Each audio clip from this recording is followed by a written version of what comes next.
നമസ്തേ. ഈ 7 മണി നേരത്ത് വാർത്തയുടെ പുതിയ വാതിൽ തുറന്നിടുകയാണ്.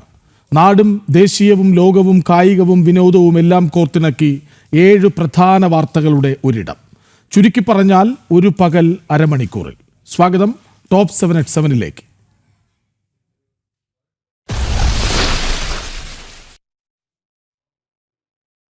വിജയ് മല്യ പൊതിഞ്ഞ തനിത്തങ്കം ചെമ്പായതെങ്ങനെ? ഉണ്ണികൃഷ്ണൻ പോറ്റിയുടെ കൂട്ടുകാരൻ നാഗേഷാണ് ആ മാജിക്കുകാരനെന്ന് കേൾക്കുന്നു. അന്വേഷണ സംഘം ഹൈദരാബാദിലേക്കാണ്. ADGP H. വെങ്കടേഷ് ശബരിമലയിലേക്കും. ജസ്റ്റിസ് KT ശങ്കരൻ സന്നിധാനത്തുണ്ട്. വിഷയത്തിൽ ഇടപെടൽ ആവശ്യപ്പെട്ട് രാജ്ഭവനിൽ BJPയുമുണ്ട്. വിവരങ്ങളുമായി MS വീണ തത്സമയം ചേരുന്നു. വീണ, ഇന്നൊരു പകൽ ശബരിമല സ്വർണ്ണ കവർച്ചയിൽ സംഭവിച്ചതെന്ത്?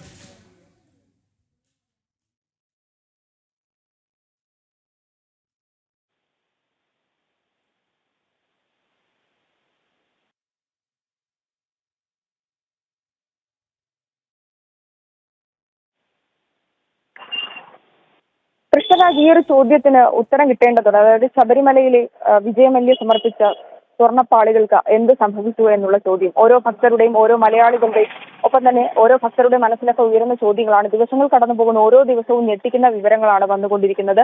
കോടതി ഇടപെട്ടു. അതിനുശേഷം പ്രത്യേക അന്വേഷണ സംഘം എത്തി. അന്വേഷണ സംഘവുമായി ബന്ധപ്പെട്ട് ഈ ഒരു അന്വേഷണം പുരോഗമിക്കുമ്പോൾ ഞെട്ടിക്കുന്ന വിവരങ്ങൾ ഇനിയും ലഭിക്കുമെന്നുള്ളതും ഏറ്റവും പ്രധാനപ്പെട്ട കാര്യമാണ്. അതിലെ ഏറ്റവും എടുത്തു പറയേണ്ട കാര്യമാണ് ഈ ഉണ്ണികൃഷ്ണൻ പോറ്റിയുടെ സുഹൃത്തായ നാഗേഷ്. ഇയാളാണോ സ്വർണത്തെ ചെമ്പാക്കി മാറ്റിയ മാജിക്കുകാരൻ? അതായത് കൃഷ്ണരാജ് സൂചിപ്പിച്ച ആ ഒരു ചോദ്യം തന്നെയാണ് ഭക്തരുടെ മനസ്സിലും ഒപ്പം ഈ ഒരു സംഭവങ്ങൾ വന്ന് കഴിഞ്ഞ നാളുകൾ പരിശോധിക്കുമ്പോഴും ഓരോരുത്തരുടെയും ഉള്ളിൽ വരുന്നത്. കാര്യം ഈ ഒരു സ്വർണം ശബരിമലയിൽ നിന്ന് പോകുന്നു, ശബരിമലയിൽ നിന്ന് ബംഗളൂരുവിലേക്ക് കൊണ്ടുപോകുന്നു, ബംഗളൂരുവിൽ നിന്ന് ഹൈദരാബാദിലേക്ക് കൊണ്ടുപോകുന്നു. ഹൈദരാബാദിൽ വെച്ച് ഇയാളാണ്, അതായത് ഉണ്ണികൃഷ്ണൻ പോറ്റിയുടെ സുഹൃത്തായ നാഗേഷാണ് ഈ ഒരു സ്വർണം കൈപ്പറ്റിയതെന്നാണ് മനസ്സിലാക്കാൻ സാധിക്കുന്നത്. തുടർന്ന് ഇയാൾ വഴിയാണ് 39 ദിവസം ഇയാളുടെ പക്കലായിരുന്നു. ഇയാളുടെ കയ്യിൽ നിന്നാണ് തിരിച്ച് ചെന്നൈയിലേക്ക് എത്തുന്നത്.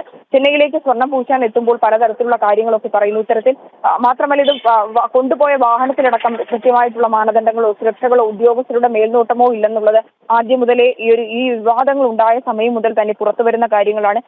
വാസ്തവത്തിൽ ഈ ഉണ്ണികൃഷ്ണൻ പോറ്റിക്ക് ആരാണ് ഇത്തരത്തിൽ ഈ ഒരു സ്പോൺസർ ആകുവാനുള്ള ഒരു പരിധി കൊടുത്തത്? മാത്രമല്ല, ഈ നാഗേഷിനെ എങ്ങനെയാണ് പരിചയം? എന്തർത്ഥത്തിലാണ് ഉണ്ണികൃഷ്ണൻ പോറ്റിയിൽ നിന്നും നാഗേഷിലേക്ക് സ്വർണം എത്തിയത്? നാഗേഷ് എന്താണ് വാസ്തവത്തിൽ ഈ ഒരു സ്വർണം ചെയ്തത്? ഇയാളാണോ സ്വർണ്ണപ്പാളികളെ ചെമ്പാക്കി മാറ്റി? ഇത്തരത്തിലുള്ള ഒരു ചോദ്യങ്ങളൊക്കെ കിട്ടേണ്ടത്. ഇതുമായി ബന്ധപ്പെട്ട് ബഹുമാനപ്പെട്ട ഹൈക്കോടതി നിയോഗിച്ച SIT-യിലെ ഉദ്യോഗസ്ഥർ വിശദമായ തന്നെ അന്വേഷണം നടത്തുന്നുണ്ട്.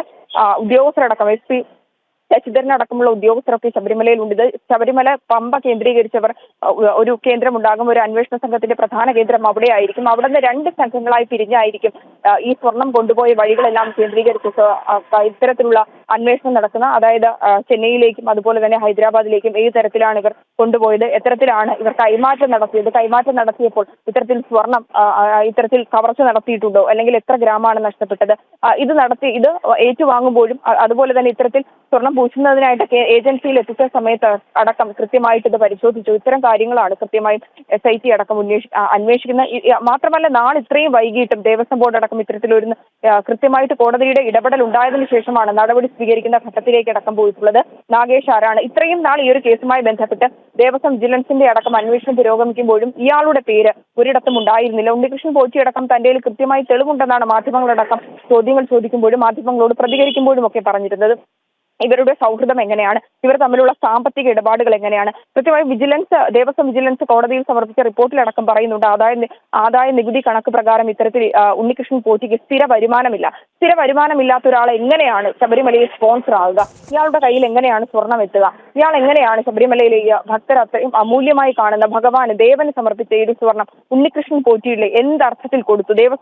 ദേവസ്വം ബോർഡിന്റെ ഭാഗത്ത് നിന്ന് കൃത്യമായിട്ട് വീഴ്ച സംഭവിച്ചിട്ടുണ്ട് എന്നുള്ളത് തന്നെയാണ് ഇക്കാര്യങ്ങളൊക്കെ വ്യക്തമാക്കുന്നത്. ഈ സ്വർണം കൊണ്ടുപോകുമ്പോൾ ഇത് എത്ര ദിവസം എടുക്കുന്നു, ആരുടെയൊക്കെ കയ്യിൽ കൊടുക്കുന്നു, ഇതിന്റെ കാലാവധി എങ്ങനെയാണ്, മൂല്യമടക്കമുള്ള കാര്യങ്ങളിൽ കൃത്യമായ പരിശോധന നടന്നിട്ടുള്ളതും വാസ്തവം തന്നെയാണ്. മാത്രമല്ല, ഇതുമായി ബന്ധപ്പെട്ട് ഏറ്റവും എടുത്തു പറയേണ്ട കാര്യം, ശബരിമലയുമായി ബന്ധപ്പെട്ട് അമിക്കസ് ക്യൂരിയും ശബരിമലയിൽ എത്തിയിട്ടുണ്ട്. അദ്ദേഹത്തിന്റെ നേതൃത്വത്തിലും ഇത്തരത്തിലുള്ള അന്വേഷണങ്ങൾ, അതായത് പരിശോധനകൾ നടക്കുമെന്നാണ് നമുക്ക് മനസ്സിലാക്കാൻ കഴിയുന്നത്. അദ്ദേഹം ഇന്നലെയാണ് എത്തിയത്. ജസ്റ്റിസ് KT ശങ്കരന്റെ നേതൃത്വത്തിലുള്ള ഉദ്യോഗസ്ഥരുണ്ട്. കൃത്യമായി ഇത്തരത്തിൽ ശബരിമലയിൽ നടത്തിയിട്ടുള്ള ഭക്തർ സമർപ്പിച്ചിട്ടുള്ള വസ്തുക്കളുടെ ഭഗവാന് സമർപ്പിച്ചിട്ടുള്ള സ്വർണ്ണ വസ്തുക്കൾ ഉൾപ്പെടെയുള്ള മൂല്യങ്ങൾ പരിശോധന കൃത്യമായി നടക്കും. ഈ മൂല്യങ്ങൾ ഏറ്റവും പ്രധാനപ്പെട്ടതാണ് ഈ ഒരു പരിശോധന. വാസ്തവത്തിൽ എത്തരത്തിൽ ഈ സ്വർണ്ണപ്പാളികൾ മാത്രമാണോ, അല്ലെങ്കിൽ ഇതുമായി ബന്ധപ്പെട്ട് ഇനിയും ഭഗവാന് നേർച്ചയായി ഭക്തർ സമർപ്പിച്ച വസ്തുക്കൾ നഷ്ടപ്പെട്ടു പോയിട്ടുണ്ടോ എന്നുള്ളത് കൃത്യമായിട്ട് കണക്കറിയണം. മാത്രമല്ല ഈ മഹസറിൽ അടക്കം മുൻപ് രേഖപ്പെടുത്തിയിട്ടുള്ള കണക്കുകളിലടക്കം വൈരുദ്ധ്യം നിലനിൽക്കുന്നുണ്ട്. തിരുവാഭരണ കമ്മീഷൻ ഈ വിഷയത്തിൽ ഇടപെടൽ ആവശ്യപ്പെട്ട് ഗവർണറെ കണ്ടിട്ടുണ്ട് BJP. അതിനെക്കുറിച്ച് കൂടി കൃഷ്ണദാസ് BJP ഈ ഒരു വിഷയവുമായി ബന്ധപ്പെട്ട് ഗവർണറെ കണ്ടിട്ടുണ്ട്. ഗവർണർ ഇടപെടണം എന്നുള്ള ഒരു ആവശ്യം തന്നെയാണ് പരിഗണിച്ചത്.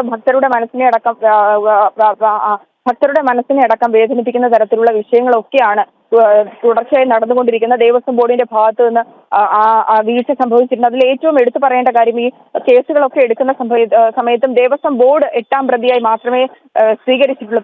പ്രതിപട്ടികയിൽ 8ാം സ്ഥാനത്താണ് ദേവസ്വം ബോർഡിനെ പ്രതി ചേർത്തിട്ടുള്ളത്. ഇതുമായി ബന്ധപ്പെട്ട് നമ്മൾ പരിശോധിക്കുമ്പോൾ അന്നത്തെ പ്രസിഡന്റിന്റെ അടക്കം പങ്കുണ്ട്. അതുമായി ബന്ധപ്പെട്ട വിശദാംശങ്ങളും കാര്യങ്ങളും ഒക്കെ പുറത്തു വരേണ്ടതുണ്ട്. കൃത്യമായും ഗവർണറുടെ ഭാഗത്തു നിന്ന് ഒരു ഇടപെടൽ ഉണ്ടാകുമെന്ന് തന്നെയാണ് പ്രതീക്ഷിക്കുന്നത്. അത്തരത്തിലുള്ളൊരു കൂടിക്കാഴ്ച തന്നെയാണ് നമുക്ക് മനസ്സിലാക്കാൻ സാധിക്കുന്നത്. ശബരിമല സ്വർണ്ണ കവർച്ചയിൽ സംഭവ ബഹുലമായ ഒരു പകൽ കൂടി കടന്നുപോകുന്നു.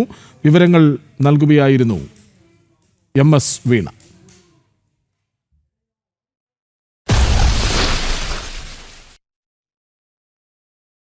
സ്വർണ്ണക്കവർച്ച രാഷ്ട്രപതിയെ ബോധ്യപ്പെടുത്താൻ ശബരിമല കർമ്മസമിതി 22-ന് സന്നിധാനത്ത് കാണാൻ അനുമതി കിട്ടിയെന്ന് general convener SJR Kumar.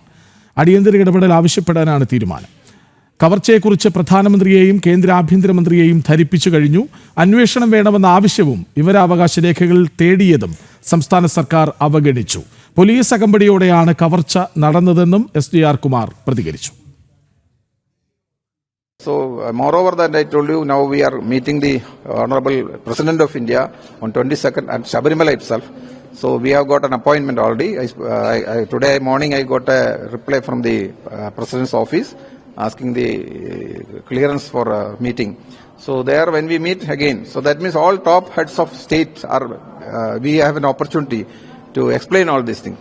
So, and actually I am very thankful to the President of India to allow us to meet at Sabarimala itself, so that then and there we can show everything and with all the proofs and things like that. So there is a great opportunity we are getting, and of course I think with the President's knowledge also some action will be definitely there. ശബരിമലയിൽ മാത്രമല്ല, നാടൊട്ടുക്ക് ദേവസ്വം ക്ഷേത്രങ്ങളിൽ ക്രമക്കേടുണ്ട്. സ്വർണം പൂശിയ പലതും അടിച്ചുമാറ്റുകയോ ഉടച്ചു വാർക്കുകയോ ചെയ്തിട്ടുണ്ട്. CBI അന്വേഷണവും ഓഡിറ്റും ആവശ്യപ്പെടുന്ന VHP ഹർജിയിൽ നോട്ടീസ് അയച്ചു ഹൈക്കോടതി. വിവിധ ദേവസ്വം ബോർഡുകൾ, സർക്കാർ, CAG, CBI എന്നിവർക്കാണ് നോട്ടീസ്. SIT-യിലെ 2 ഉദ്യോഗസ്ഥർ ദേവസ്വം വിജിലൻസിൽ ഉണ്ടായിരുന്നവരെന്ന് ഹർജിയിൽ വിശ്വഹിന്ദു പരിഷത്ത് ചൂണ്ടിക്കാട്ടി. ശബരിമലയിലെ സ്വർണ്ണക്കവർച്ച അന്വേഷിക്കുന്ന പ്രത്യേക സംഘത്തിലെ ഇൻസ്പെക്ടർമാരായ അനീഷ്, ബിജു രാധാകൃഷ്ണൻ എന്നിവർ മുൻപ് ദേവസ്വം വിജിലൻസിലായിരുന്നുവെന്നും അതിനാൽ നിലവിലെ അന്വേഷണത്തിൽ പലവിധ സ്വാധീനമുണ്ടാകുമെന്നും ചൂണ്ടിക്കാട്ടിയാണ് VHPയുടെ ഹർജി. ശബരിമല സ്വർണ്ണക്കവർച്ച കേസുകൾ CBIക്ക് കൈമാറണം. വിവിധ ദേവസ്വം ബോർഡുകൾക്ക് കീഴിൽ വ്യാപക ക്രമക്കേടുകൾ നടക്കുന്നുണ്ടെന്നും ഇക്കാരണത്താൽ സമഗ്രമായ ഓഡിറ്റിന് നിർദ്ദേശം നൽകണമെന്നുമാണ് ഹർജിയിലെ ആവശ്യം. VHP നൽകിയ ഹർജിയിൽ ഹൈക്കോടതി വിവിധ ദേവസ്വം ബോർഡുകൾ, സംസ്ഥാന സർക്കാർ, CBI, CAG എന്നിവർക്ക് നോട്ടീസ് അയച്ച വിശദീകരണവും തേടി. ഹർജി ഹൈക്കോടതി 2 ആഴ്ചയ്ക്ക് ശേഷം വീണ്ടും പരിഗണിക്കും. തിരുവിതാംകൂർ, കൊച്ചിൻ, മലബാർ ഉൾപ്പെടെയുള്ള ദേവസ്വം ബോർഡ് ക്ഷേത്രങ്ങളിലെ സ്വർണ്ണമടക്കമുള്ള സ്വത്തുക്കൾ ഓഡിറ്റ് ചെയ്യണമെന്നാണ് ആവശ്യം. ദേവസ്വം ഭൂമിയിലും ചന്ദനം, സ്വർണ്ണമടക്കമുള്ളവയിലും ക്രമക്കേട് കണ്ടെത്തിയ വിവരങ്ങൾ കഴിഞ്ഞ ദിവസം പുറത്തു വന്നിരുന്നു. ജനം, കൊച്ചി. സ്വർണ്ണക്കവർച്ചയിൽ പ്രതിഷേധമിരമ്പുന്നുണ്ട് ഓരോ പകലിലും. യുവമോർച്ചയുടെ സെക്രട്ടേറിയറ്റ് മാർച്ചിൽ സംഘർഷമുണ്ടായി. പ്രവർത്തകരെ പോലീസ് തല്ലിച്ചതച്ചു. 5 പേർക്ക് പരിക്കേറ്റു. വിശ്വാസികൾക്കൊപ്പം BJP ഉണ്ടാകുമെന്നാണ് രാജീവ് ചന്ദ്രശേഖറുടെ ഉറപ്പ്.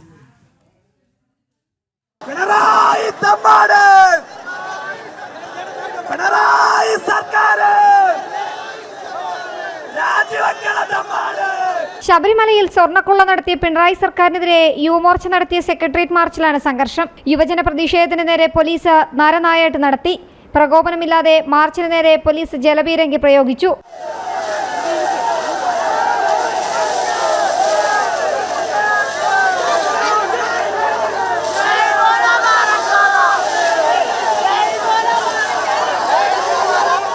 പോലീസും പ്രവർത്തകരും തമ്മിൽ ഉന്തും തള്ളുമുണ്ടായി. തുടർന്ന് പോലീസ് ജലപീരങ്കി പ്രയോഗിച്ചു. തുടർന്ന് ബാരിക്കേഡിന് മുകളിൽ കയറി പ്രതിഷേധിച്ച പ്രവർത്തകർക്ക് നേരെ വീണ്ടും ജലപീരങ്കി. പ്രതിഷേധക്കാർക്കെതിരെ 5 തവണയാണ് പോലീസ് ജലപീരങ്കി പ്രയോഗിച്ചത്.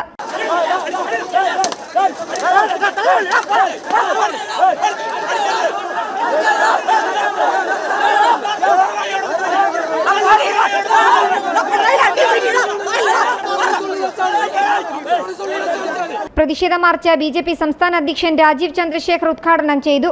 ഹിന്ദുക്കളെ എന്തിന് സർക്കാർ ദ്രോഹിക്കുന്നുവെന്നും മറ്റു സമുദായങ്ങളുടെ അടുത്ത് ഇടത് സർക്കാർ ഇങ്ങനെ കാണിക്കുമോ എന്നും BJP സംസ്ഥാന അധ്യക്ഷൻ ചോദിച്ചു. വിശ്വാസികൾക്കൊപ്പം എന്നും BJP ഉണ്ടാകുമെന്നും സംസ്ഥാന അധ്യക്ഷൻ പറഞ്ഞു. ഇനി BJP വിശ്വാസികൾക്ക് വേണ്ടിയും അവരുടെ സംസ്കാരത്തിനു വേണ്ടിയും വികസനത്തിനു വേണ്ടിയും പാർട്ടി പ്രവർത്തിക്കും, പ്രതിഷേധിക്കും, വേണ്ട കാര്യങ്ങളെല്ലാം ചെയ്യുമെന്ന് ഇതിൽ ആർക്കും ഒരു സംശയം ഉണ്ടാകാൻ പാടില്ല. പോലീസ് നടത്തിയ ലാത്തിചാർജിൽ നിരവധി യുവമോർച്ച പ്രവർത്തകർക്ക് പരിക്കേറ്റു. ഇവരെ ആശുപത്രിയിൽ പ്രവേശിപ്പിച്ചു.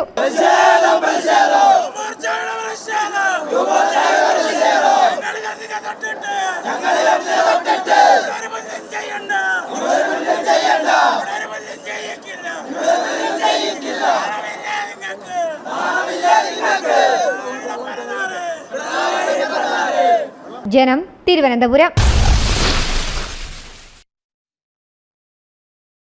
കൊച്ചി പള്ളുരുത്തിയിൽ ഹിജാബിനെ ചൊല്ലിയുള്ള തർക്കത്തിൽ സ്കൂൾ അടച്ചിട്ടു. സെന്റ് റീത്താസ് ഹൈസ്കൂളിലെ 8ാം ക്ലാസ് വിദ്യാർത്ഥിനി ഹിജാബ് ധരിച്ചെത്തുമെന്ന് അറിയിച്ചു. അനുവദിക്കില്ലെന്നും സ്കൂൾ യൂണിഫോമിന്റെ ഭാഗമല്ലെന്നും സ്കൂൾ മാനേജ്മെന്റ് മറുപടി നൽകി. ഹിജാബിന്റെ പേരിൽ പുറത്തുനിന്ന് തീവ്ര ഇസ്ലാമിസ്റ്റുകളെത്തി ഭീകരാന്തരീക്ഷം സൃഷ്ടിച്ചതിനാൽ അടച്ചിടുന്നുവെന്നാണ് സ്കൂൾ മാനേജ്മെന്റിന്റെ പ്രതികരണം. എന്നാൽ സ്കൂളിലെ നിയമം പാലിക്കാൻ വിദ്യാർത്ഥികൾ ബാധ്യസ്ഥരാണെന്നും സ്കൂൾ നാളെ മുതൽ പ്രവർത്തിക്കണമെന്നും ഹൈക്കോടതി നിർദ്ദേശിച്ചു. സെന്റ് റീത്ത സ്കൂളിലെ നിയമങ്ങൾക്ക് വിരുദ്ധമായി ഹിജാബ് ധരിച്ചു വരുമെന്ന 8ാം ക്ലാസ് വിദ്യാർത്ഥിനിയും മാതാപിതാക്കളും വാശി പിടിച്ചതോടെയാണ് പ്രശ്നങ്ങൾക്ക് തുടക്കം. ഈ വർഷമാണ് വിദ്യാർത്ഥിനി സ്കൂളിൽ അഡ്മിഷൻ എടുത്തത്. ഇതുവരെ യൂണിഫോം നിബന്ധനകൾ പാലിച്ചെത്തിയ വിദ്യാർത്ഥിനി ഈ മാസം 7-നാണ് ആദ്യമായി ഹിജാബ് ധരിച്ചെത്തിയത്. സ്കൂൾ ആർട്സ് ഡേ ആയിരുന്നെങ്കിൽ കൂടിയും കലാപരിപാടികൾക്കില്ലാത്ത കുട്ടികൾ യൂണിഫോമിൽ തന്നെ എത്താൻ നിർദ്ദേശിച്ചിരുന്നു. അടുത്ത ദിവസവും ഹിജാബ് ധരിച്ച് തന്നെ എത്തിയതോടെ സ്കൂൾ നിയമങ്ങൾ പാലിക്കുന്നില്ലെങ്കിൽ പഠനം തുടരേണ്ടതില്ലെന്ന് സ്കൂൾ അധികൃതർ അറിയിച്ചു.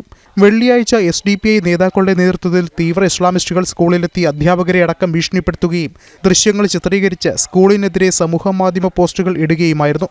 മതപരമായ വിവേചനങ്ങൾ ഇല്ലാതിരിക്കാനാണ് ഹിജാബ് ധരിക്കരുതെന്ന് നിർദ്ദേശിച്ചതെന്നും യൂണിഫോം നിയമങ്ങൾ പാലിക്കാതെ സംഘർഷം ഉണ്ടാക്കുകയായിരുന്നുവെന്നും പ്രിൻസിപ്പൽ സിസ്റ്റർ ഹെലീന പറഞ്ഞു. 7-ാം തീയതിയാണ്. ഒരു 4 മാസം കണ്ടിന്യൂസ് ആയിട്ട് കുട്ടി ക്ലാസ്സിൽ വന്നുകൊണ്ടിരിക്കുന്നതാണ്. ആസ് യൂഷ്വൽ നമ്മുടെ സ്കൂൾ പ്രിസ്ക്രൈബ് ചെയ്യുന്ന യൂണിഫോം തന്നെയാണ് കുട്ടി ഈ 4 മാസവും കീപ്പ് ചെയ്തിരുന്നത്. പെട്ടെന്ന് ഒരു ദിവസം 7-ാം തീയതി ആർട്സ് ഡേ സെലിബ്രേഷൻ്റെ സമയത്താണ് ഈ കുട്ടി വരുന്നതും ഞാൻ ആ ക്ലാസ് ടീച്ചറിനോട് ഇതെന്താണ് കാര്യമെന്ന് ചോദിക്കാനായിട്ട് ക്ലാസ് ടീച്ചറിനെ ആ കുട്ടിയോട് അടുത്ത് വിടുകയും കുട്ടി നിർബന്ധം പിടിക്കുകയും ചെയ്യുകയാണ് ചെയ്യുന്നത്. എൻ്റെ മതത്തിൽ ഇങ്ങനെ തന്നെയാണ് പറയുന്നത്, എൻ്റെ പേരൻസും ഇങ്ങനെ തന്നെയാണ് ചെയ്യാൻ, ഇതിട്ടേ ഞാൻ പഠിക്കത്തുള്ളൂ എന്നൊരു വാശിയോടുകൂടെ കുട്ടി നിൽക്കുകയാണ്. ഹിജാബ് വിഷയത്തിലെ ഭീഷണിയുടെ പേരിൽ അടച്ചിട്ട പള്ളുരുത്തിയിലെ saint Rita's public school BJP സംസ്ഥാന ഉപാധ്യക്ഷൻ അഡ്വക്കേറ്റ് ഷോൺ ജോർജിന്റെ നേതൃത്വത്തിൽ BJP സംഘം സന്ദർശിച്ചു. മതേതര കേരളത്തിലാണ് ഇത്തരം മതവാദങ്ങൾ നടക്കുന്നതെന്ന് ഷോൺ ജോർജ് പറഞ്ഞു. സ്കൂളിലെ നിയമം പാലിക്കാൻ വിദ്യാർത്ഥികൾ ബാധ്യസ്ഥരാണെന്ന് ഹൈക്കോടതി വ്യക്തമാക്കി. ലോ ആൻഡ് ഓർഡർ പാലിക്കണം, സ്കൂളിന് പോലീസ് സുരക്ഷ നൽകണം, സ്കൂൾ നാളെ മുതൽ പ്രവർത്തിക്കണമെന്നും കോടതി നിർദ്ദേശിച്ചു. പ്രശ്നങ്ങൾ ചൂണ്ടിക്കാണിച്ച് സ്കൂൾ അധികൃതർ കോടതിയെ സമീപിക്കുകയായിരുന്നു. ജനം, Kochi.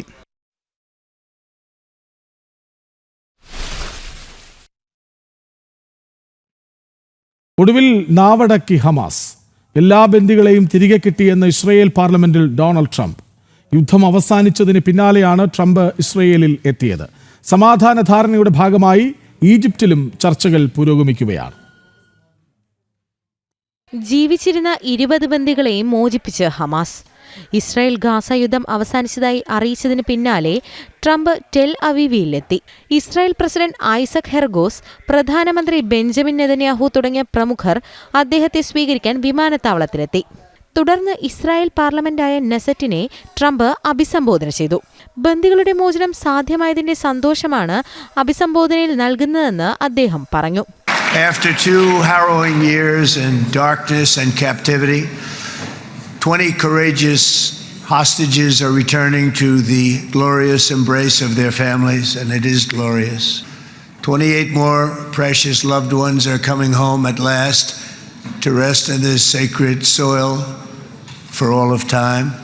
And after so many years of unceasing war and endless danger, today the skies are calm, the guns are silent, the sirens are still, and the sun rises on a holy land that is finally at peace, a land and a region that will live, God willing, in peace for all eternity.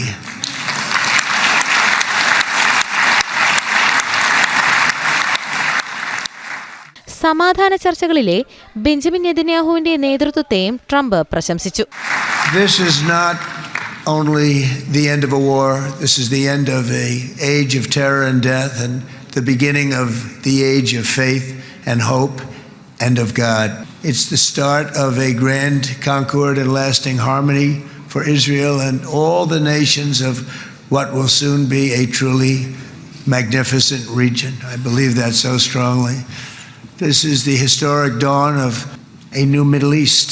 I want to express my gratitude to a man of exceptional courage and patriotism whose partnership did so much to make this momentous day possible. You know who I'm talking about. There's only one. Prime Minister Benjamin Netanyahu. Bibi, please stand up. ബന്ദികളുടെ മോചനം യാഥാർത്ഥ്യമായതോടെ ഈജിപ്തിൽ സമാധാന ചർച്ചകൾ തുടരുകയാണ്. ഭാരതത്തിന്റെ പ്രതിനിധിയായി വിദേശകാര്യ സഹമന്ത്രി കീർത്തിവർദ്ധൻ സിംഗും ചർച്ചയുടെ ഭാഗമാകും. പ്രധാനമന്ത്രി നരേന്ദ്രമോദിയെ ട്രംപ് ചർച്ചയുടെ ഭാഗമാകാൻ പ്രത്യേകം ക്ഷണിച്ചിരുന്നു. പാർലമെന്റ് അഭിസംബോധന ചെയ്ത ശേഷം ട്രംപ് ഈജിപ്തിലേക്ക് തിരിച്ചു. ഇന്റർനാഷണൽ ഡെസ്ക്, ജനം. പാകിസ്ഥാൻ വല്ലാത്ത അവസ്ഥയിലാണ്. ആഭ്യന്തര കലാപം ആളിക്കത്തുന്ന ദുരവസ്ഥ. തെഹ്രീക്ക് ലബ്ബായിക് പാർട്ടിയുടെ പ്രതിഷേധത്തിനു നേരെ സൈന്യം വെടിയുതിർത്തു. 100-ലേറെ പേർ കൊല്ലപ്പെട്ടുവെന്നാണ് വിവരം. അഫ്ഗാൻ അതിർത്തിയിൽ സ്ഥിതി വഷളാവുകയും അഫ്ഗാനിസ്ഥാൻ സൈന്യം അതിർത്തി കടന്ന് ആക്രമിക്കുകയും ചെയ്തതിന് പിറകെ പാകിസ്ഥാനിൽ ആഭ്യന്തര കലാപവും ശക്തമാവുകയാണ്. സർക്കാർ വിരുദ്ധ ഗാസാനുകൂല പ്രകടനങ്ങൾ പല സ്ഥലങ്ങളിലും അക്രമാസക്തമായി. തെഹ്രീക്ക് ലബ്ബായിക് പാർട്ടി പ്രതിഷേധക്കാർക്കെതിരെ സൈന്യം വെടിയുതിർത്തു. TLP മേധാവി സ്വാദ് റുസ്വയ്ക്കും വെടിയേറ്റു. മുരിദ്കയിലും ലാഹോറിലും പ്രതിഷേധക്കാരും സൈന്യവും ഏറ്റുമുട്ടി. 100-ലധികം പേർ ഇതുവരെ കൊല്ലപ്പെട്ടുവെന്നാണ് റിപ്പോർട്ട്. TLPയുടെ സർക്കാർ വിരുദ്ധ പ്രതിഷേധത്തിന് തീവ്ര ഇസ്ലാമിസ്റ്റ് ഗ്രൂപ്പുകളും പിന്തുണ നൽകിയതോടെ സർക്കാർ പ്രതിസന്ധിയിലാണ്. സൈനിക മേധാവി അസം മുനീറിനെതിരെയും പ്രതിഷേധം ശക്തമാണ്. പാക് അധിനിവേശ ജമ്മു കാശ്മീരിലും സർക്കാരിനും സൈന്യത്തിനുമെതിരെ ജനങ്ങൾ തെരുവിലിറങ്ങി. ഇസ്ലാമാബാദിലേക്കും പ്രതിഷേധം വ്യാപിപ്പിച്ചു. നേരത്തെ ബംഗ്ലാദേശിലും നേപ്പാളിലും ഉണ്ടായതിന് സമാനമായ കലാപം ആളിക്കത്തിച്ച് ഷഹബാസ് ഷെരീഫ് സർക്കാരിനെ താഴെയിടാനാണ് തീവ്ര ഇസ്ലാമിസ്റ്റുകളും മറ്റ് പാർട്ടികളും ശ്രമിക്കുന്നത്. ജനം, ഡൽഹി.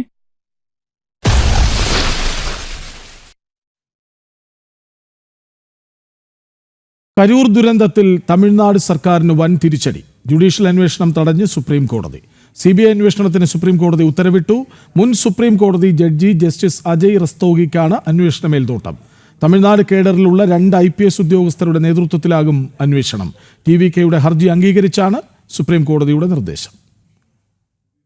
കരൂർ ദുരന്തത്തിൽ സ്വതന്ത്ര അന്വേഷണം ആവശ്യപ്പെട്ട് TVK നൽകിയ ഹർജിയിലാണ് സുപ്രീം കോടതിയുടെ നിർണായക തീരുമാനം. ദുരന്തത്തിന്റെ അന്വേഷണം CBIക്ക് കൈമാറിക്കൊണ്ട് സുപ്രീം കോടതി ഉത്തരവിട്ടു. ജസ്റ്റിസുമാരായ JK മഹേശ്വരി, NV അഞ്ചാരിയ എന്നിവരടങ്ങിയ ബെഞ്ചിന്റേതാണ് വിധി. കോടതിയുടെ മേൽനോട്ടത്തിലായിരിക്കും അന്വേഷണം. അന്വേഷണ പുരോഗതി വിലയിരുത്താൻ 3-അംഗ കമ്മിറ്റിക്കും സുപ്രീം കോടതി രൂപം നൽകി. മുൻ സുപ്രീം കോടതി ജഡ്ജി ജസ്റ്റിസ് അജയ് റസ്തോഗി അന്വേഷണത്തിന് മേൽനോട്ടം വഹിക്കും. തമിഴ്നാട് കേഡറിലുള്ള 2 IPS ഉദ്യോഗസ്ഥരും കമ്മിറ്റിയിലുണ്ട്. ഇവർ തമിഴ്നാട് സ്വദേശികളാകരുതെന്ന നിർദ്ദേശവും സുപ്രീം കോടതി മുന്നോട്ട് വെച്ചു. ഉദ്യോഗസ്ഥർ IG റാങ്കിൽ കുറയാത്ത ആളുകളാകണമെന്ന് കോടതി വ്യക്തമാക്കി. പ്രത്യേക അന്വേഷണ സംഘത്തിന് രൂപം നൽകിയ മദ്രാസ് ഹൈക്കോടതി സിംഗിൾ ബെഞ്ചിനെയും കോടതി വിമർശിച്ചു. ദുരന്തത്തിൽ സ്വതന്ത്ര അന്വേഷണം വേണമെന്ന നിലപാട് അംഗീകരിക്കുന്നതായി 2-അംഗ ബെഞ്ച് പറഞ്ഞു. പൗരന്റെ അവകാശങ്ങൾ സംരക്ഷിക്കാൻ സത്യസന്ധവും നിഷ്പക്ഷവുമായ അന്വേഷണം അനിവാര്യമാണെന്നും കോടതി നിരീക്ഷിച്ചു. തമിഴ്നാട് സർക്കാരിന് മറുപടി സത്യവാങ്മൂലം നൽകാൻ 8 ആഴ്ച സമയം കോടതി അനുവദിച്ചു. കഴിഞ്ഞ സെപ്റ്റംബർ 27-ന് കരൂരിൽ നടൻ വിജയിയുടെ പാർട്ടിയായ തമിഴക വെട്രിക്കഴകം സംഘടിപ്പിച്ച റാലിക്കിടെയുണ്ടായ തിക്കിലും തിരക്കിലും പെട്ട് 41 പേരാണ് മരിച്ചത്. ജനം, ഡൽഹി. ബീഹാറിൽ തെരഞ്ഞെടുപ്പ് പ്രചാരണങ്ങൾക്കിടെ കോൺഗ്രസിനും RJDക്കും വലിയ തിരിച്ചടി. കോൺഗ്രസ് RJD പാർട്ടികളിൽ നിന്ന് രാജിവെച്ച നേതാക്കളും ജനപ്രതിനിധികളും BJPയിൽ ചേർന്നു. RJD MLA സംഗീതകുമാരി, Congress MLA Siddharth Saurabh, മുൻ MP സുനിൽകുമാർ പിന്റു എന്നിവരാണ് BJPയിൽ ചേർന്നത്. വിവരങ്ങളുമായി ജിഷ്ണു കൃഷ്ണ ഒപ്പം ചേരുന്നു. ജിഷ്ണു, അല്ലെങ്കിൽ തന്നെ ഇന്ത്യ മുന്നണിക്കുള്ളിൽ വലിയ അടിയാണ്. അപ്പോഴാണ് ഉള്ളിലുള്ളവർ BJP പാളയത്തിലേക്ക് എത്തുന്നത്. പറയൂ.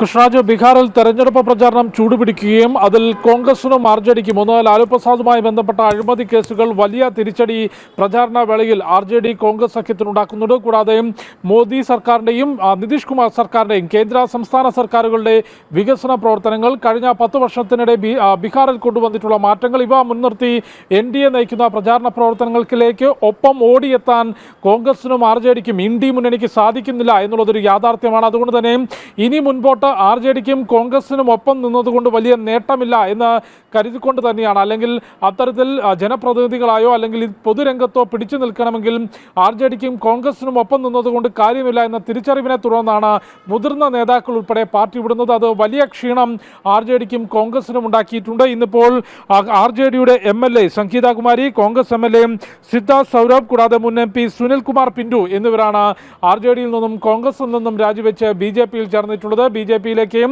BJP സംസ്ഥാന അധ്യക്ഷൻ ദിലീപ് ജയ്സ്വാൾ ഇവർക്ക് അംഗത്വം നൽകിക്കൊണ്ട് സ്വീകരിച്ചു. ഇതിനിടയിൽ തന്നെ ഈ ഒരു തെരഞ്ഞെടുപ്പ് പ്രഖ്യാപിച്ച അല്ലെങ്കിൽ തെരഞ്ഞെടുപ്പിന്റെ പ്രചാരണം ആരംഭിച്ച ഈ കഴിഞ്ഞ 2 മാസത്തിനിടെ തന്നെ നിരവധി മുതിർന്ന നേതാക്കളാണ് BJPയിലേക്ക് എത്തിയിട്ടുള്ളത്. കഴിഞ്ഞ നിയമസഭാ തെരഞ്ഞെടുപ്പോടുകൂടി തന്നെ ബീഹാറിന്റെ രാഷ്ട്രീയ ചിത്രത്തിൽ വലിയ മാറ്റം വന്നു എന്നുള്ളത് ദേശീയ തലത്തിൽ തന്നെ പ്രകടമായിരുന്നു. മുൻപ് ജനതാദൾ കോൺഗ്രസ് RJD നേതാക്കൾ MLA-മാരടക്കം BJPയിൽ ചേരുന്നു. വിവരങ്ങൾ നൽകുകയായിരുന്നു ജിഷ്ണു കൃഷ്ണ.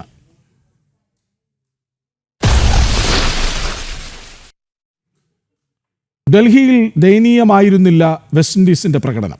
ആദ്യ ടെസ്റ്റ് പോലെ 3 നാളിൽ കളി തീർന്നില്ലെന്ന് മാത്രമല്ല, ജോൺ കാമ്പലിന്റെയും ഷായ് ഹോപ്പിന്റെയും സെഞ്ചുറി മികവിൽ വിൻഡീസ് പൊരുതി എന്ന പ്രത്യേകതയുമുണ്ട്. 5ാം ദിവസത്തിലേക്ക് നീണ്ട മത്സരത്തിൽ ഭാരതത്തിന് ജയിക്കാൻ 58 റൺസ് കൂടി വേണം. 121 റൺസ് വിജയലക്ഷ്യവുമായി ഇറങ്ങിയ ഭാരതം 4ാം ദിനം 1 വിക്കറ്റിന് 64 റൺസ് എന്ന നിലയിലാണ്. രാഹുലും സായ് സുദർശനുമാണ് ക്രീസിൽ. 8 റൺസ് എടുത്ത ജയ്സ്വാൾ പുറത്തായി. നേരത്തെ ഭാരതത്തിനായി കുൽദീപും ബുംറയും 3 വീതം വിക്കറ്റ് എടുത്തു.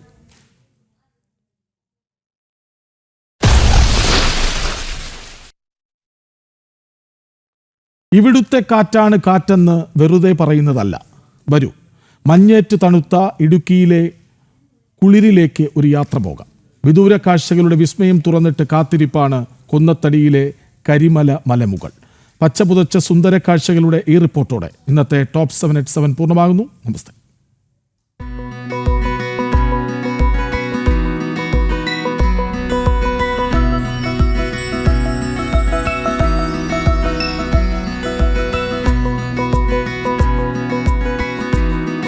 മുനിയറ വട്ടക്കണ്ണിപ്പാറ റോഡിൽ നിന്നും 2 കിലോമീറ്റർ മല കയറിയാൽ ഇവിടെ എത്താം.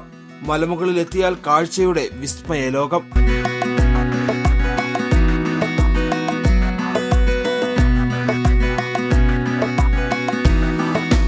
കത്തി നിൽക്കുന്ന വെയിലിലും വീശിയടിക്കുന്ന തണുത്ത കാറ്റ്, ചുറ്റും മലനിരകളുടെ വിദൂര കാഴ്ചകൾ. പൊന്മുടി അണക്കെട്ട് മുതൽ ഇടുക്കി അണക്കെട്ട് വരെ ഇവിടെ നിന്ന് നോക്കിയാൽ കാണാൻ കഴിയും.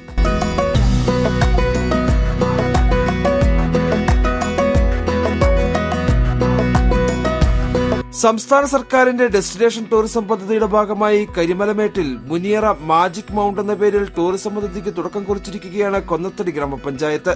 പദ്ധതിക്കായി പഞ്ചായത്തിന് സംസ്ഥാന സർക്കാർ ഇവിടെ 50 സെന്റ് ഭൂമി വിട്ടുനൽകുകയും ചെയ്തു. ഒരു ടൂറിസം ഡെസ്റ്റിനേഷൻ ഒരു സ്ഥലം ഏറ്റെടുക്കുക എന്ന് പറയുന്ന വലിയ വെല്ലുവിളിയായിരുന്നു.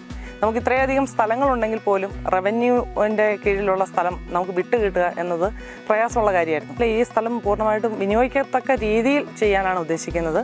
ഏറ്റവും പ്രധാനമായി ഗ്രാമപഞ്ചായത്ത് ഇതിനെ കണ്ടത് ഈ ടൂറിസം മേഖല ഒരു വിനോദസഞ്ചാര മേഖല എന്നുള്ളതിലുപരിയായി ഈ നാട്ടിലുള്ള ചെറുപ്പക്കാർക്ക് തൊഴിലവസരങ്ങൾ സൃഷ്ടിക്കുക, കർഷകർക്ക് അവരുടെ കാർഷിക ഉൽപ്പന്നങ്ങൾക്ക് വില കൊടുക്കാൻ, നന്നായി ഉൽപ്പന്നങ്ങൾക്ക് വില കിട്ടുക, അതുപോലെ നമ്മുടെ സുഗന്ധവ്യഞ്ജനങ്ങൾ എല്ലാ നാട്ടിലേക്കും എത്തിക്കുക തുടങ്ങിയ കാര്യങ്ങളൊക്കെയാണ് ഗ്രാമപഞ്ചായത്ത് ഇതുകൊണ്ട് ലക്ഷ്യമിടുന്നത്. കരിമലയുടെ ടൂറിസം സാധ്യതകൾ പ്രയോജനപ്പെടുത്തുന്നതിന്റെ സന്തോഷത്തിലാണ് നാട്ടുകാരും. മുനിയറ മാജിക് മൗണ്ട് വന്നു കഴിഞ്ഞാൽ ഈ പ്രദേശത്ത് തൊട്ടടുത്തുള്ള ഡസണക്കണക്കിന് പഞ്ചായത്തുകൾ നമുക്ക് വീക്ഷിക്കാൻ കഴിയും. ഒത്തിരി ടൂറിസ്റ്റ് കേന്ദ്രങ്ങൾ മൂന്നാറാണേലും അതുപോലെ രാമക്കൽമേട്ടാണേലും അതുപോലെ ഇടുക്കി ജലാശയത്തിൻ്റെ ജലാശയം കാണാൻ പറ്റില്ല, ഇടുക്കി ഡാമിൻ്റെ പ്രദേശങ്ങൾ അങ്ങനെ തുടങ്ങി ടൂറിസ്റ്റ് കേന്ദ്രങ്ങളെല്ലാം കാണാൻ കഴിയുന്നു. മാത്രമല്ല ഇവിടുത്തെ പ്രകൃതി ഭംഗി നല്ലതുപോലെ ആസ്വദിക്കാൻ കഴിയുന്ന ഒരു മേഖലയാണ് Muniyara magic mount. Glass bridge, zip line, watch tower അടക്കമുള്ള വിനോദ സംവിധാനങ്ങൾ തികച്ചും പ്രകൃതി സൗഹൃദമായ രീതിയിൽ നടപ്പിലാക്കാനാണ് ഗ്രാമപഞ്ചായത്ത് ലക്ഷ്യമിടുന്നത്.